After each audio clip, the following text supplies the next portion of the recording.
All right. So today I have Erika Austin with me, who is the Director of Licensing for Michigan State University. Welcome, Erika. Thank you. Thanks for having me. Of course. And I have to say up front, Erika and I have something in common. We we graduated together from the first ever class of the Ohio University Professional Masters in Sport Administration program. It feels like a while ago. It does feel like a while ago.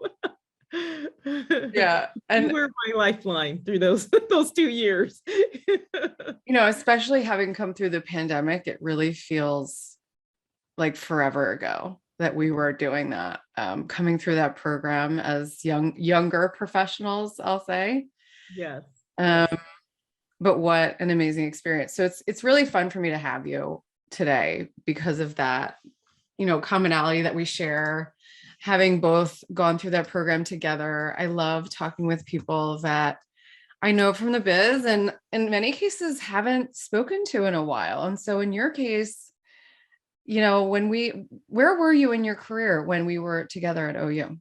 So when we started in the program, I was just leaving the NCAA and transitioning to Middle Tennessee State University as assistant athletic director for compliance. And through my 7 years there, they added licensing to that because they remembered that I did licensing at the NCAA. So originally went down there as assistant AD for compliance. It was my first time ever doing compliance. Quite honestly, I never had a passion or an interest to get involved in athletic compliance. However, Chris Massaro, who's the athletic director at Middle, he and I worked together early in our careers at South Carolina. He was in the ticketing office. I was in the sports communications office. His career took off and became an AD. Mine kind of plateaued, but we always stayed in contact. And when the position came open, he reached out to me and talked to me about joining his executive staff as an assistant AD. It took a lot of convincing because, again, I was not interested in the compliance world, but Chris always knew that my interest was in being either an athletic director or senior women's administrator, deputy AD, and felt that, as he was mentoring my career, that I needed the compliance background to further my education. So during that time that we were at Ohio, it was a lot of transition going on. I think for a lot of us in the class, we had a stellar first class. Our class is so impressive, and we had many that were transitioning in all walks of phases throughout their life. But for me, it was moving from Indiana to Tennessee. Had never lived in Tennessee before. Taking on a new role in athletic compliance, and I knew zero about NCAA rules and bylaws. And then starting school, after age 40, which is, it was just a whole nother complexity in itself. So I really would not have made it through all of that without you and our other classmates, that we really bonded well together and helped each other out through that whole process. Yeah, the memories are flooding back into my brain, and my first paper, right? I had been out of school way too many years before going into that program and thinking to myself, this will be a breeze, it's a master's, it's sports industry. And they're like, well, a 10-page paper is due next Friday. And I remember looking at my husband thinking, what did I do? I'm so overwhelmed. I can't do this. Yeah. But we got through it, right? We all banded together, just a bunch of people scattered across the country who wanted to advance their knowledge in sports and entertainment. And look where we are today, I'm so proud of everyone. It's just like you said, when we came in, we were all strangers to one another, and we knew names and we knew titles, but I don't think we knew the quality and level of expertise, and to see where people have transitioned from that class to where they are now it's just been phenomenal. And it just warms my heart to see how well everybody has transitioned and has done. And I just remember when Jim Kaler from OU called us all and was just like, I want you to be the first class, I went through the same thing. I'm like, oh my God, to be a student again. And I just remember asking him, first question was, do I have to take the GRE? Because if I have to take the GRE, I'm out. I am not doing it. And so, but it was something that, I don't know, like for you, but for me, I always wanted to get my master's, but I didn't want to do the GRE. I was not a great undergrad student. So I was paranoid about that. Like, could I do it? Could I cut it? And it was hard to be a student again, like you're saying, with that 10-page paper, when I got dinged so many times about citing my work. And I'm like, what do you mean cite my work? Like, yeah, I'm talking about experiences that I had. That's what I use to write. How do I cite my brain? Yeah. But yeah, it's wild. And also makes me laugh because back then we were really stumbling through the online aspect of that. And it's funny to think about because today that's like dominating now. We were like, what do you mean we have to, write something in the chat box? This is so awkward, right? Because we were like right on the cusp of, online education becoming mainstream. Right. And, I didn't even have a laptop. So I had to go out and buy a laptop just it was just, it was crazy. It's so funny. So shout out to anybody that was in that first class at OU with us. Farron, if you're listening, was one of my good friends in that program. And of course, Jim Kaler, who you already mentioned, who recruited us. But, moving on a little bit. So your career has taken you to a few different places. I have Indianapolis Colts written down here. You mentioned NCAA. You mentioned that you started your career as a sports information director. Today, you find yourself as the director of licensing for Michigan State University, which is a pretty big deal. Yes, it is. I'm so thankful. And I have been so blessed in my career. I sit back and I'm like, how have I been afforded these opportunities? Because it's just remarkable. But yeah, so when I left Middle Tennessee as the director of compliance and licensing, I wanted to move back close to home. I'm from Indianapolis, Indiana, and really wanted to move back to home because of some family concerns that I had. And so when the position came open at Purdue University, I thankfully was able to get that position. It was really weird going to Purdue, only in the fact that, I graduated from IU and now I'm working for the rival school, Purdue.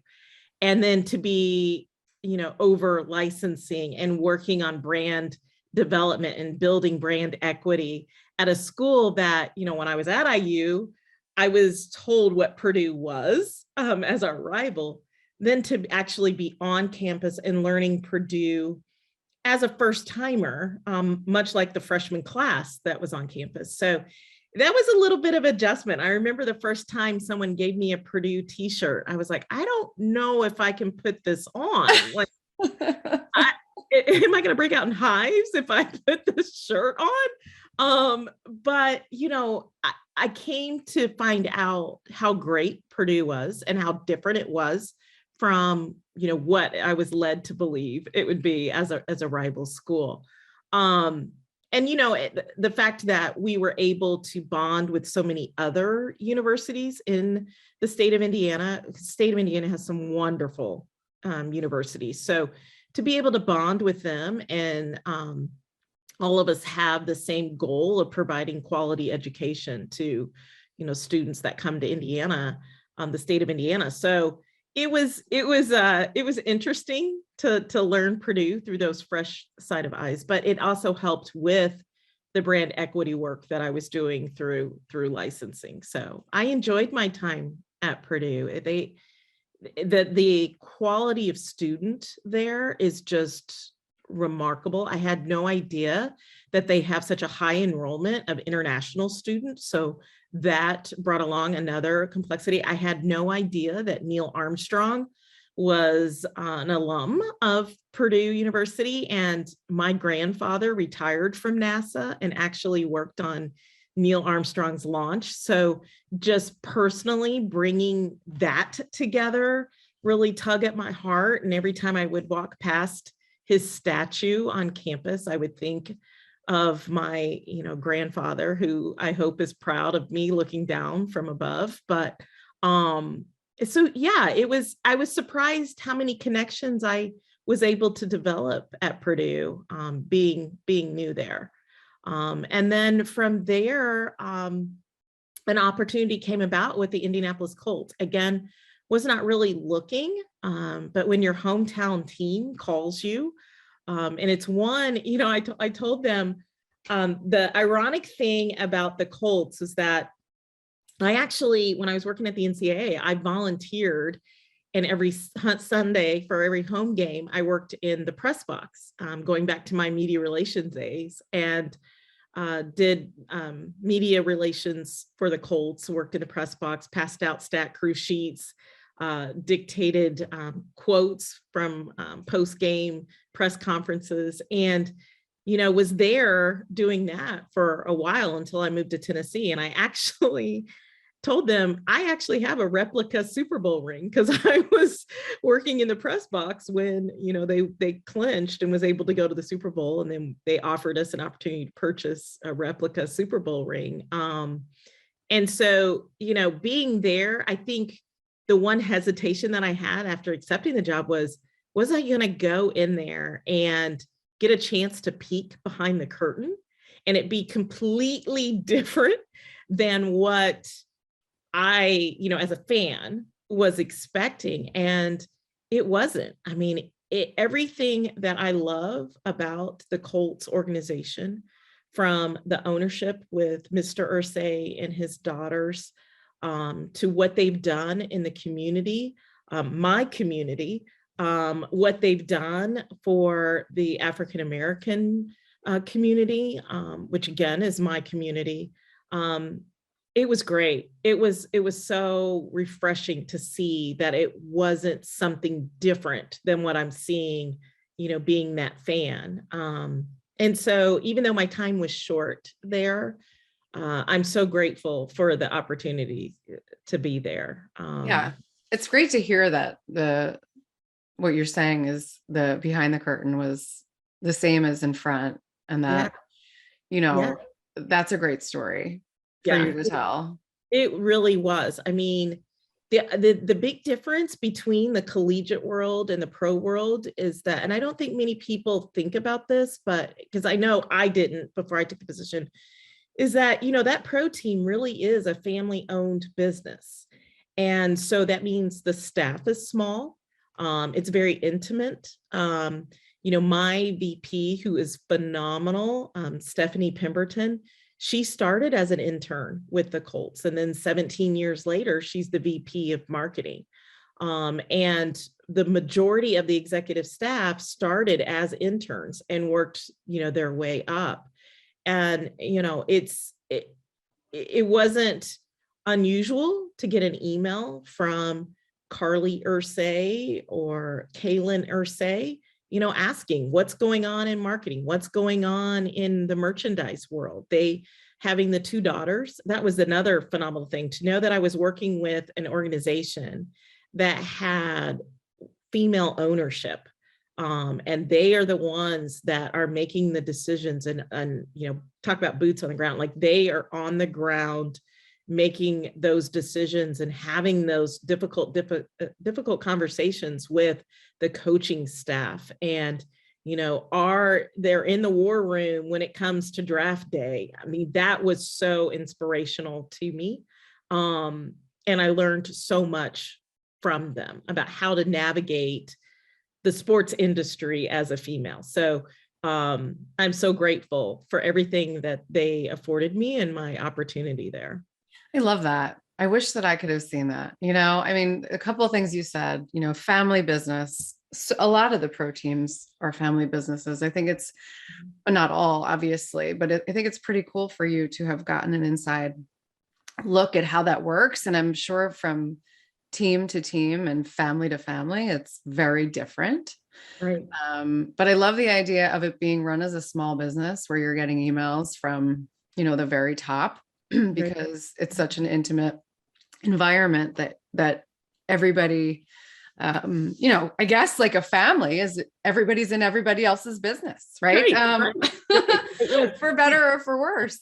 Yeah, it truly felt like a family. I think the hardest part was I was so new to the family. It was like I married in and they were all my in-laws. And so, even navigating that and knowing that these individuals have been working together for, 5 to 10 to 17 years together. But everybody was so welcoming and very patient and willing to share not only their success, but their challenges.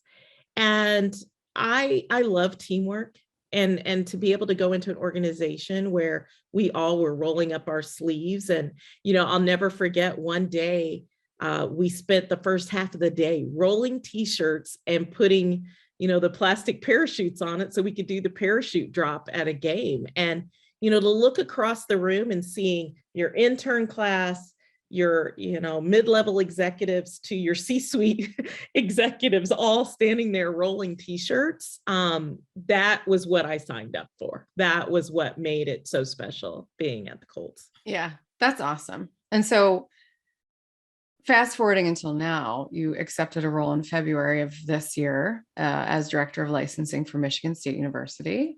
Yes. Go Spartans. Yes, go Spartans. So where are you calling in from today? I'm calling in from Indianapolis, Indiana. So the one blessing that Michigan State gave me was that I could work remotely until my son got out of school. My son is in 3rd grade, 9 years old. I can't believe it. And so the transition is going to be difficult for him.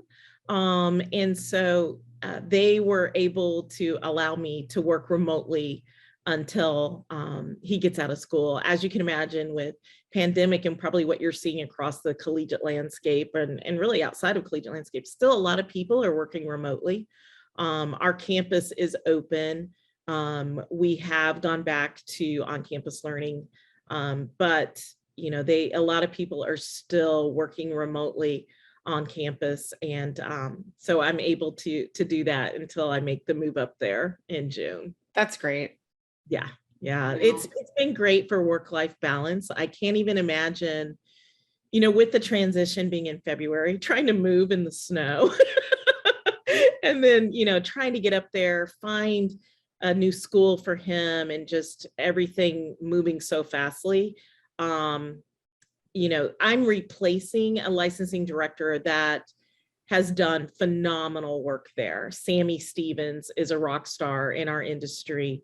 I have pretty big shoes to fill going there. She came from Appalachian State, has been at Michigan State for 7 years. And when I was going through the interview process, I had people that would say, just don't break what Sammy has fixed. I think a little nervousness of that, but thankfully I'm inheriting a wonderful program that I can really just come in, relax a little bit, listen to, what challenges there might be, maybe some things that Sammy didn't get to look at as she was transitioning out. But then take the program to the next level, but there's not that sense of urgency. And I think that's important because there's a lot going on in the collegiate space right now with the world of name, image, and likeness and the NFTs. And that's all stuff that, again, I'm putting back on my education student cap and trying to learn it all.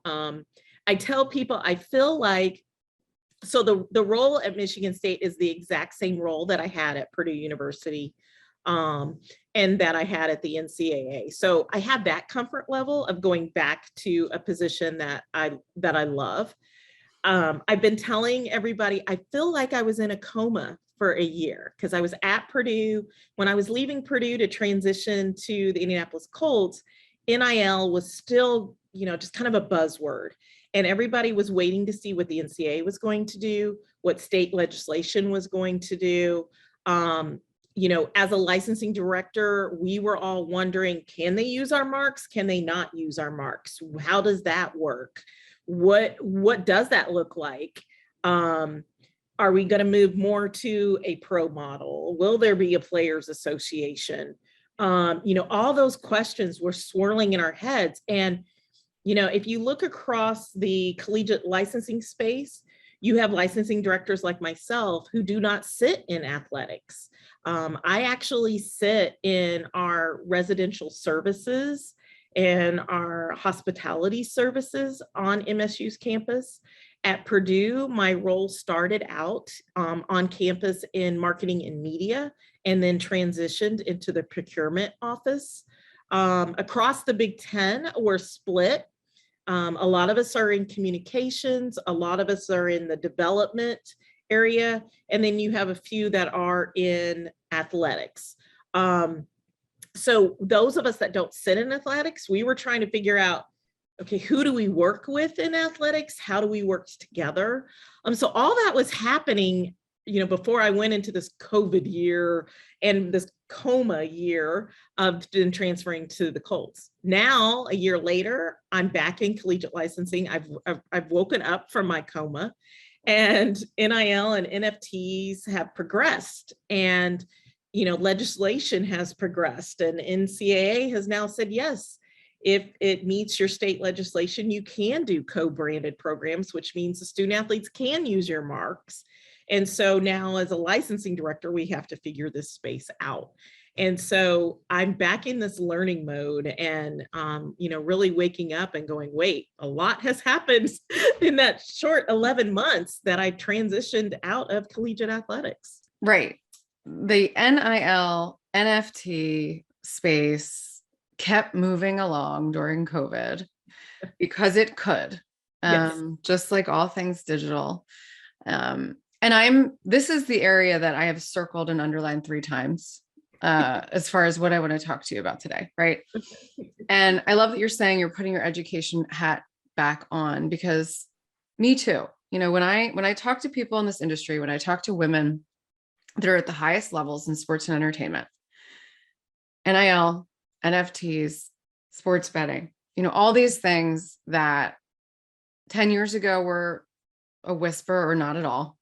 Right. And then I don't know, maybe it'll go away. Kind of like when the internet came out, if, maybe people in our audience might not get that, but when the internet came out, it was a fad. Mm-hmm. Sometimes things come in and out of view when we're talking about trends and innovation. We look at things like Snapchat. Okay. We look at things like Clubhouse, right? These are just some small examples of things that have popped onto the digital scene and then quickly popped off, right? They seemed like they might go, but no. And so in this case, when we talk about NFTs and cryptocurrency, something that seemed totally bizarre, totally crazy, right, is totally not crazy. Right. And now in the world that you sit, it's impacting your daily life, because now athletes in college are allowed to take endorsements and generate revenue off their name, image, and likeness. So this, it's something that it's interesting to me listening to you talk about how school to school your position sits in different places. Mm-hmm. Mm-hmm. How, we're in this thing with, the NCAA's involvement. I have a lot of questions about that. You mentioned a players association. I have a lot of questions about that. I had an interview a couple of weeks ago with Joanne Pasternak, who advises athletes on philanthropic things, how to create social impact through philanthropy. We talked about NIL. She said she was nervous. Yeah. Right. So I'm curious about that from your standpoint. But before I jump into the topic, let me just back up for a second. So your role, and you summarize it really well, is that you protect the school's brand, you promote licensed product, and you support students via the royalties that are generated, right? And so it's like this 3-pronged thing, which I think is really interesting.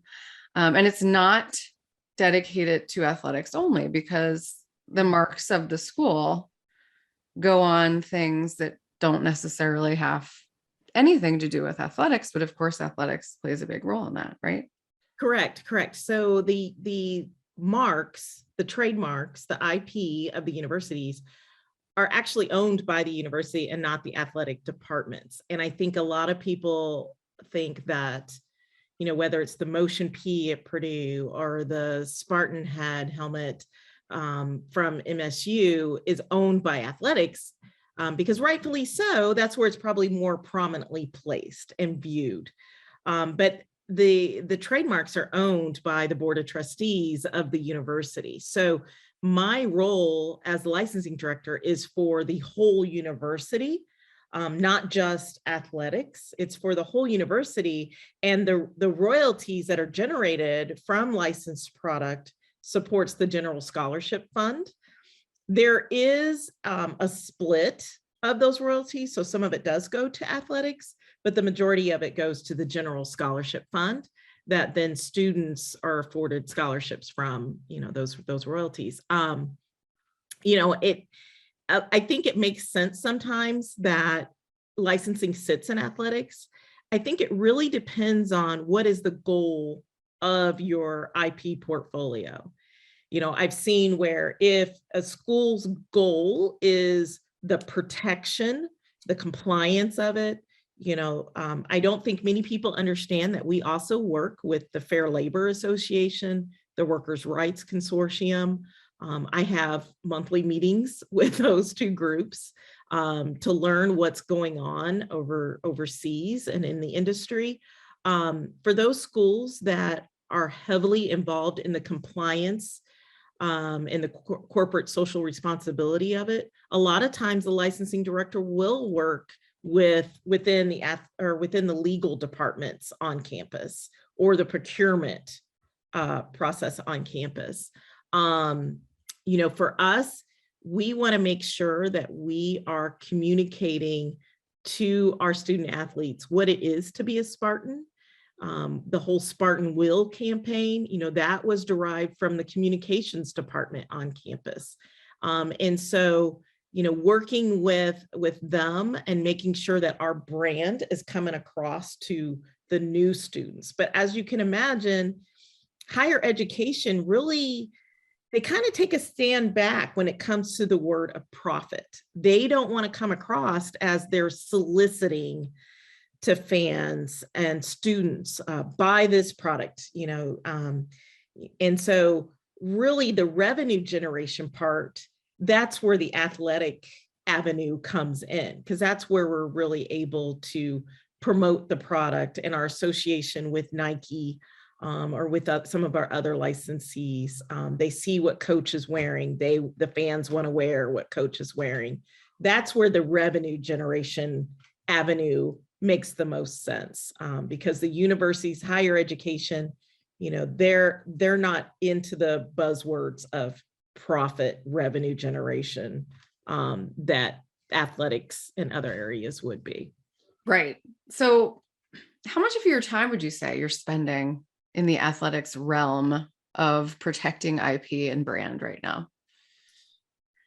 You know, I think not so much within the protection. I know that the NIL and NFT, it's more so education now. I had a email exchange this morning with athletics, and we're trying to figure out like summits that we can put together that help educate local businesses who might want to speak to student athletes about NIL opportunities, how that works. And then if they want to use MSU marks, then how does that work from the student athlete perspective and the company perspective? So really, it's all about education right now. I just came back from our licensing directors association. All the licensing directors belong to an association called ICLA. And we just had our winter symposium. And all of the licensing directors were all in the same boat, just trying to figure this space out.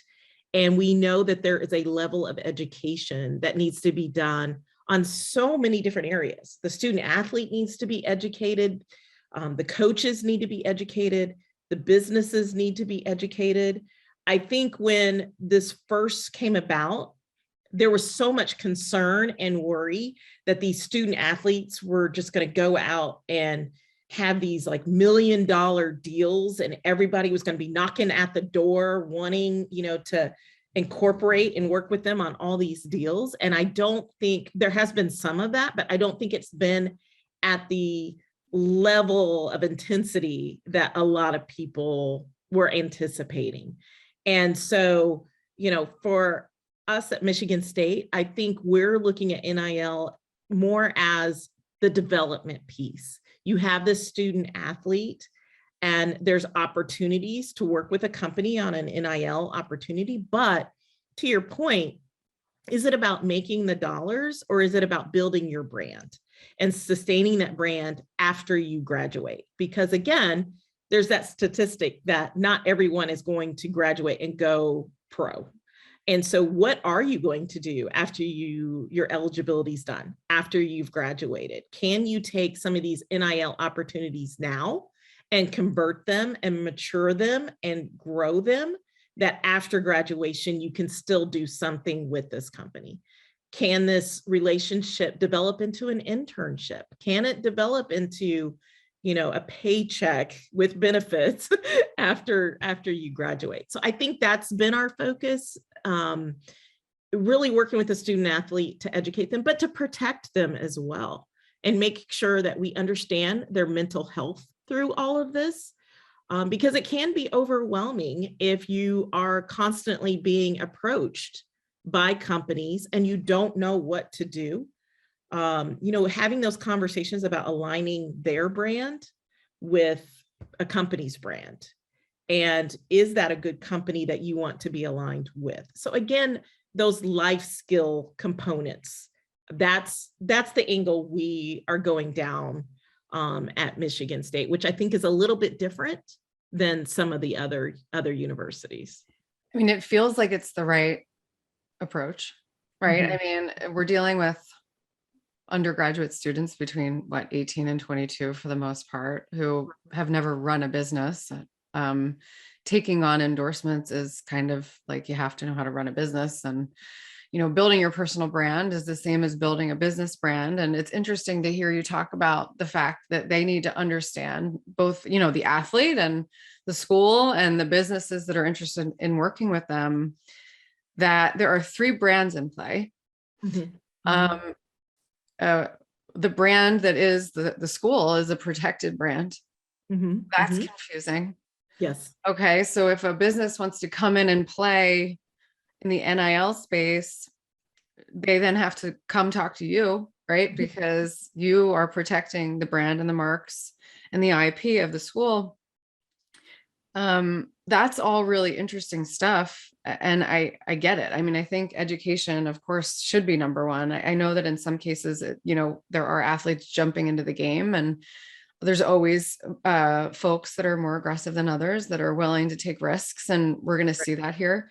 I would love to hear where you see it going, right? I mean, from your personal perspective, where do you see it going in the next 5 years? NIL, and I mean, we haven't even gotten on to NFTs yet, which plays into it, right? But where do you see this going?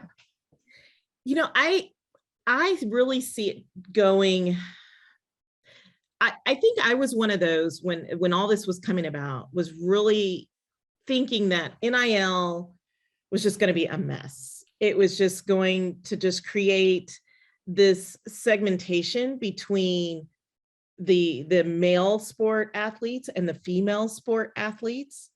I thought that it was going to turn into almost, if you think about maybe like coaching contracts, like you have some very popular coaches that have some great endorsement deals, and outside of their coaching contract, they're making revenue from these other agreements. And I thought that's what was going to happen with the student athletes. And I'm just not seeing that. I'm not seeing, I'm surprised how many student athletes aren't interested in the NIL space. For me, it's a little different. I'm kind of like a two-pronged person in this, because I'm dealing with it in educating the student athletes at MSU, but my daughter is also a student athlete. So I'm trying to, like, I was like, am I going to become a momager? Like, am I going to have to, like, what is going on? Like, I don't have time for all of that too. But, you know, like, even for my daughter, she's just not interested. And she also is a track and field student athlete. She does the field part of track. And, you know, her mentality is, no one's going to want to do anything with me, because what do they know about shot put, discus? What do I even look the part? And then, you know, she looks at what her school puts out, even from a social media standpoint, and they don't put that much attention on those, you know, the old term Olympic sports either. So I think for me, where it's going to go and where I hope it goes is, again, kind of the direction that we are going at Michigan State. I really hope that the student athletes, and this is what I've counseled her as well, is look at the companies or the opportunities that, one, meet your brand and what you want your brand to be, but that also meet your interests. And if your interest is in the health industry, you know, look at that. My daughter wants to go to occupational therapy school. So is there, you know, some companies within that industry that you can start talking to that then is going to further your resume to, you know, to move on past graduation? I'm really hoping the NIL space does that. I hope that it creates a resume for these student athletes so that they have something that they can develop and show when they're entering real life. I just don't know that the NIL space is going to get much grander than what it is now. I just feel like in 5 years, we're all going to be like, okay. I don't think there's going to be much space for the co-branded programs where, you know, when the NIL started, there was several categories that we thought were going to be key in the space. And that was jerseys. And in the jersey space, you know, I had a licensee reach out to me that said they wanted to launch some jerseys for March Madness with, you know, the student athlete's name and number on the jersey, and it'd be sold at retail.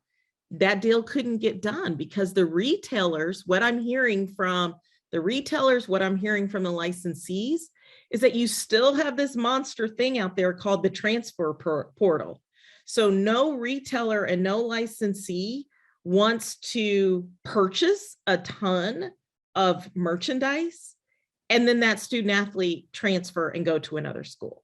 They're stuck with that merchandise. So I feel like even the licensees and the retailers are hesitant in this space right now. So jerseys was one of the key players in NIL. The other was video games. Quite honestly, I feel like the video game market is probably the truest platform for NIL, because now EA can do an NIL license with Brandar or whoever, whatever company the school is working with. The student athlete will have to sign an agreement to opt into the game. And then EA will work with that student athlete on what royalty structure, revenue structure is there. And so I feel like if you think back to the whole mess of EA Sports and that when all that blew up, I feel like the NLI space is the truest form and the best place for it to exist in that video game market. And then the last two, custom apparel. You know, for me, the NIL space is for all the parents, the grandmas, the cousins, the aunts and uncles. You know, now they have an opportunity to wear to their family members' game a personalized shirt.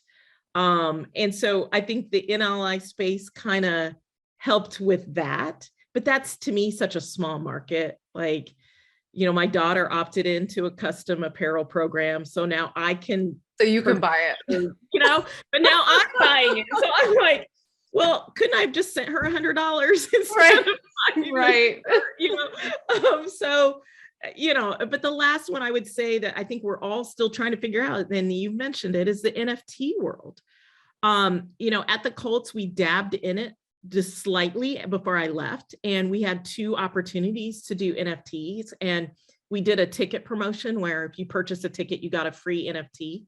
And then the NFL does a contest every year, NFL Fan of the Year, and each club team selects their Fan of the Year.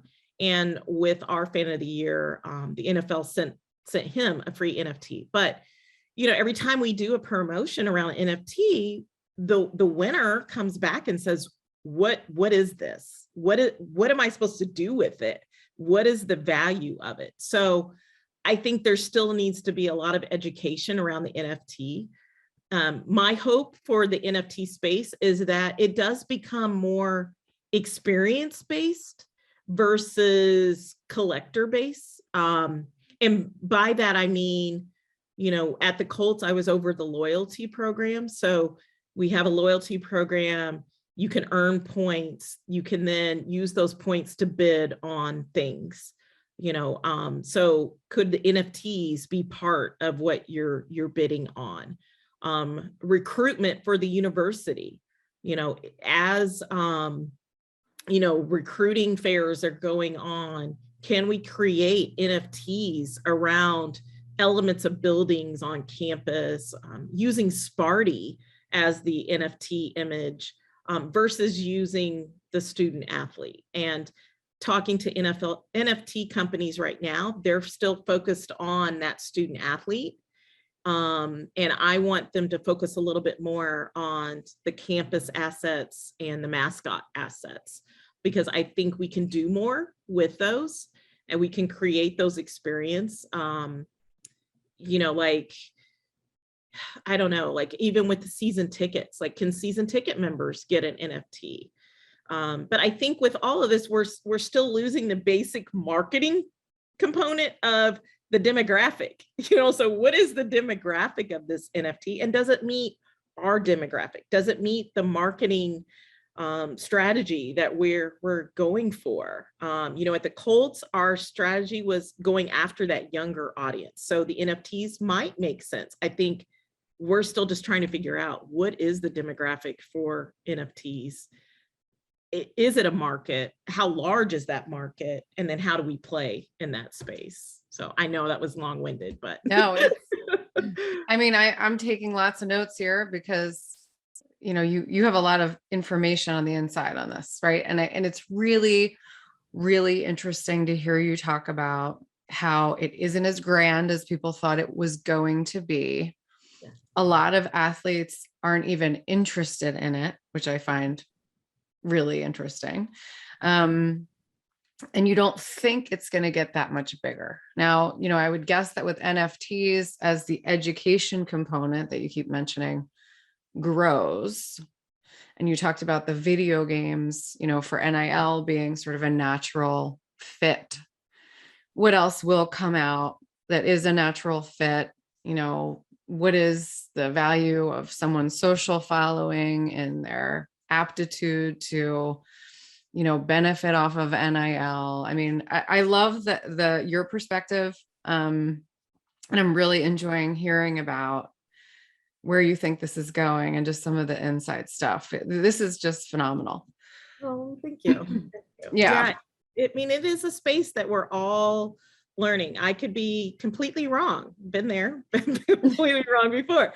I just, I think the one thing that I'm seeing coming from the pro back into the collegiate is that, there is a difference between a professional athlete and the collegiate athlete. And if you look at the collegiate space, it really is about the coaches, a few stars, and then, the mascots and the other pageantry, the bands, the other pageantry of collegiate sports. When you get to the professional level, yes, it is about that athlete. But how many times, especially in NBA, have you watched an NBA game and you cannot recall what college that athlete came from? And so I think I can see how Players Association on the NFL side. I can see how that has worked. I'm just not sure that the college world yet has that national stardom of a student athlete that transcends on the professional side, if that makes sense. It makes complete sense. And I'm on board with your perspective, right? Good, thank you. I think it's really great to hear from your unique perspective, having been not just at MSU, but at other places during this time when this stuff has been growing. And so, kind of taking it over to, the next topic, wins, right? Mm-hmm. And you've talked a little bit about, you have a daughter, right? Yeah. And she's an athlete, and that's Mm-hmm. awesome. Mm-hmm. And you're supporting her by purchasing her jersey with her stuff. and so, I have written down here, when, just taking it a step back with wins, part of the mission is to influence gender equality across the C-suite, really, in the upper level management and sports entertainment, the greater media, because, right now we're hovering at around 20%. Right. The women, right? And so in your seat, something that you mentioned before the interview was, your involvement in diversity, equity, and inclusion, as you protect the collegiate brands, as you promote the licensed product. And as we said, you're supporting students via the royalties, via scholarship funds. I'm interested to hearing more about that, from the lens of your role in licensing. How does your work, you said servicing underrepresented markets and cause-related efforts makes you the proudest. How does your work impact representation? I wrote play equity, gender equality for underserved communities. And, is there a direct giving component or financial benefit, in your world that sort of comes out of the licensing efforts? Great questions. Great questions. It does mean a lot to me, and being a minority and being in this space, looking at what we can do to service those markets and those areas that we need to produce and have product in, and it can go across several different things, from looking at our supplier diversity program and looking at the vendors that we license with, making sure that we're looking at minority-owned businesses and women-owned businesses and see if they would be interested in a license, an MSU license. Can I put you on hold 1 second? My alarm's going off. I was like, is that me or is that you? I'm looking around. Hold on just a second. Let me turn it off. Can I get up or we'll be okay? I'm going to pause it. Okay. So the supplier diversity program is really important to me, and making sure that we have diverse vendors in our licensing program.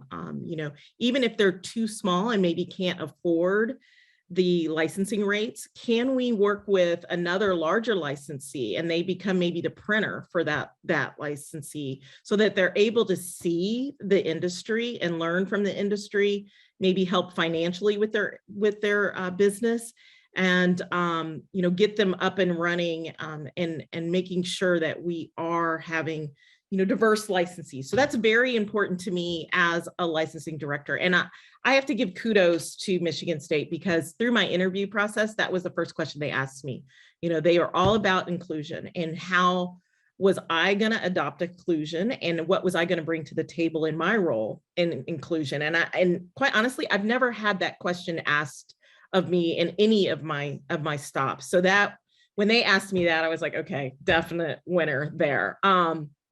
The other thing that I've done in the past is, really, when you think of licensing, it is about marketing.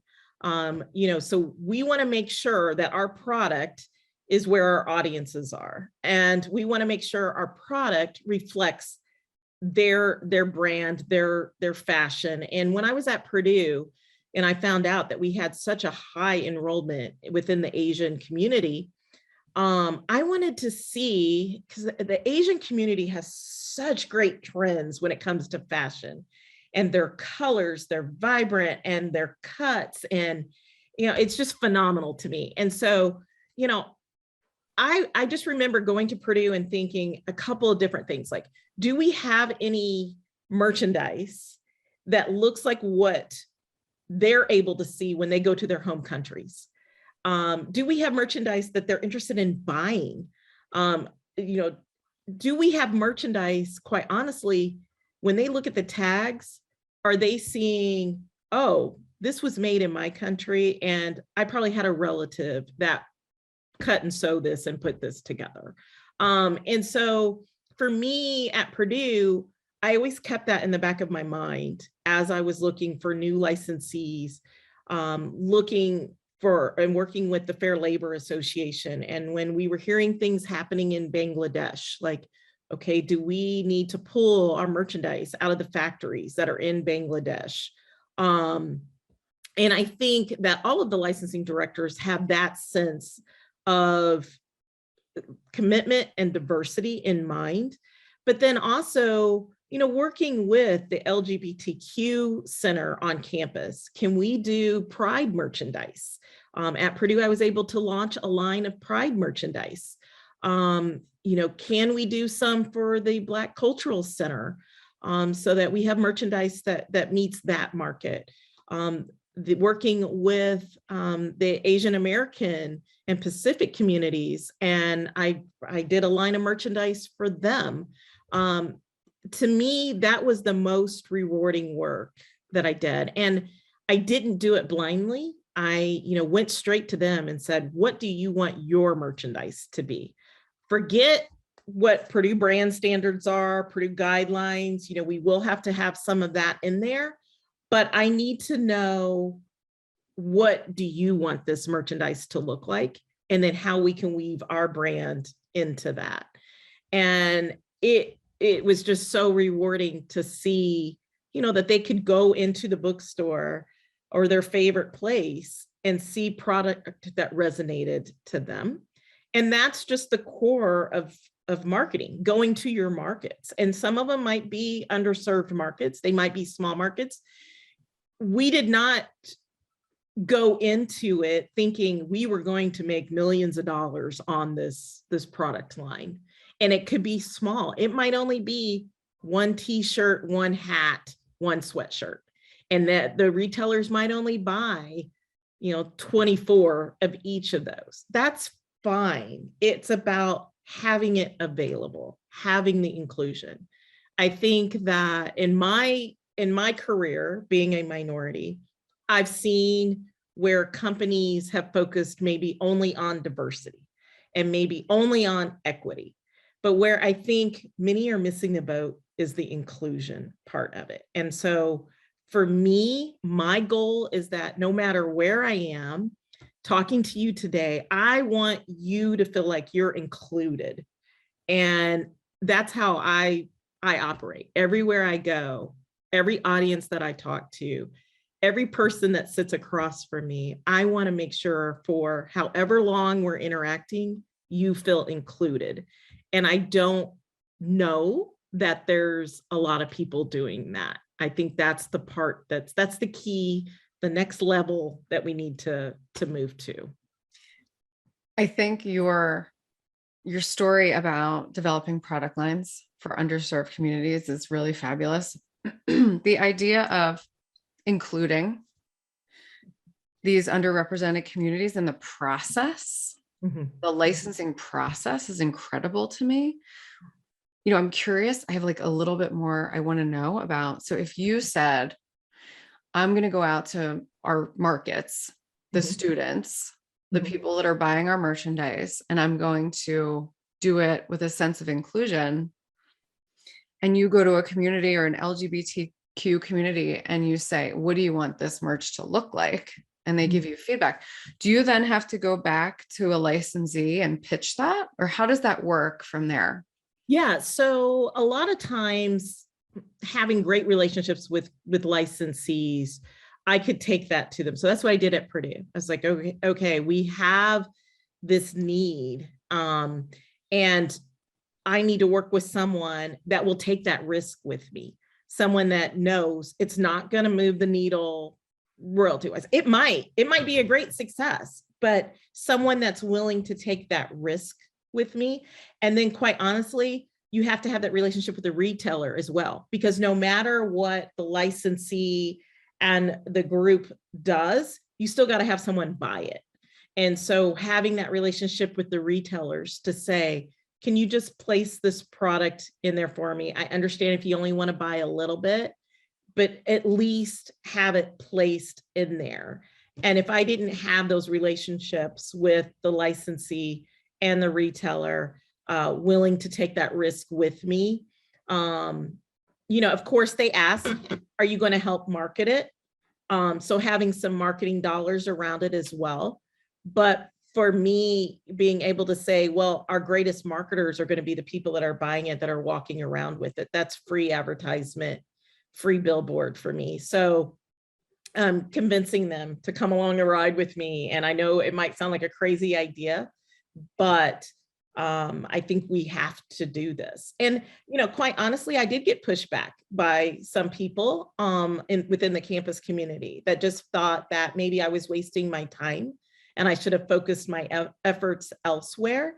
But when I circled it back to, okay, this is marketing. We have to do it. And we have to, if we're going to say that we are DEI champions, we have to do this. And why wouldn't we do something with the Asian market when, 10 to 13% of our enrollment is the Asian market? So, it took a lot of convincing, and but we did it, and the products looked great. I left before the one launched, but when I saw it launch, it looked like I cried. Like it was just it was just great. And really to have some of the students send me emails, and the cultural center send me emails and just say, thank you was enough. That was yeah.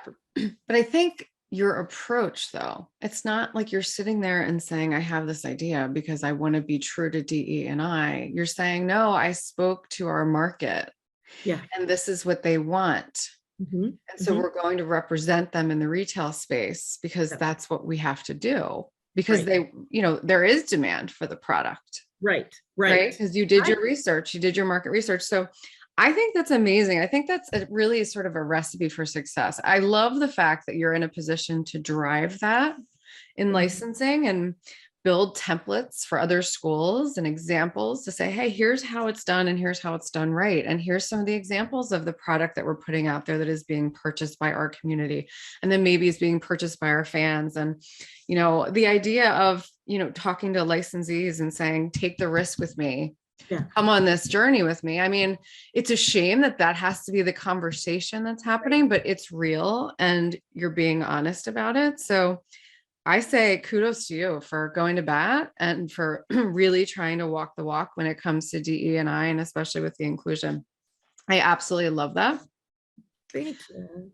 Yeah. And so just to wrap up this conversation, and I do this in every episode, I want to talk to you about your wins, right? And so what wins are you working toward right now, personally or professionally, and how can we help you get there? Oh gosh, I'll start professionally. That's probably the easiest one. With taking this new role, just really immersing myself in a new community. I don't know much about the MSU community. I know it's a great brand. I know it has national presence. Every day I'm learning something more fabulous about Michigan State, and it's just completely wonderful. This morning, I had a call with the Office of China Programs and learned that, we have an office in China and they're trying to recruit students, and they need what I affectionately call trinkets and trash to hand out. But they don't want to, it's going to be made in China. And so they don't want to, see it in China. It's purchased in America and then shipped back over to China. So how do we start looking at some vendors in China that I can license, and then our office can just work directly with the licensee there. That was so rewarding to me to see that that MSU is thinking about that on that international scope. So I think for me professionally is immersing myself in a new community, as well as feeling accepted in this new community, because I am replacing someone that has just done remarkable work there. And so I want to make sure that I'm continuing her successes and honoring my new community. Personally, oh my gosh, there's just so much, being a mom and going through this transition, of moving my son out of his community and trying to convince him how awesome it is to learn a new community and adapt in a new community and be receptive in a new community. That's going to be a challenge. And, it's going to push me back into that whole work-life balance kind of challenge. My daughter, I'm so proud of her. She is awesome. She is in her third year of college, but she's a senior because she went in with so many credits. So she is going to be taking that next step of graduating and figuring out OT school. She has 2 years of eligibility left. So she's trying to find a college that she can go to OT school, but also still compete in track. She has her personal struggles of, trying to maintain excellence or a level of excellence, both in the classroom and on her playing surface. So, and then there's, me. And then there's you. There's me. There's just all kinds of crazy, but, it's just, I think for me, I want to continue to be a mom that is supportive of both my children. Huge age difference, a 9-year-old and a 21-year-old. And so I'm hoping that I can do that. I want that to be my win. I want to make this transition a good mental win for all of us, for myself, for my son, and for my daughter. So yeah, that might be a win that I hope is coming. I think you'll achieve it. And Oh, I'm cheering for you. A move and transitioning your son will be challenging. And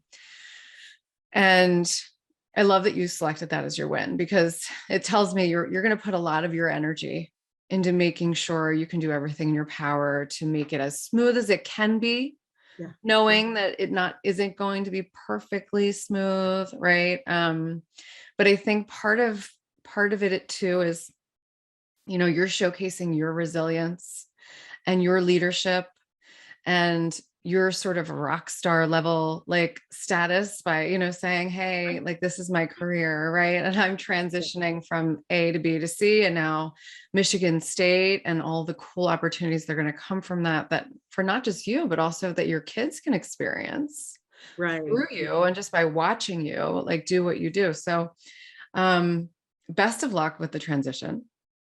Thank you. We'll need it. We'll need all the prayers. Yeah. And thank you so much for taking the time to talk with me today. I keep saying it over and over, just by being seen and heard, you're paying it forward for, women across sports entertainment, women that haven't gotten into the business yet, women that are in the business, maybe the women, like I was, starting a family and trying to say, how am I going to do this? Right. And I think that's part of my personal mission is everybody does it in a different way, and look and see, what's possible. And so you're just a great example of what's possible. So congratulations.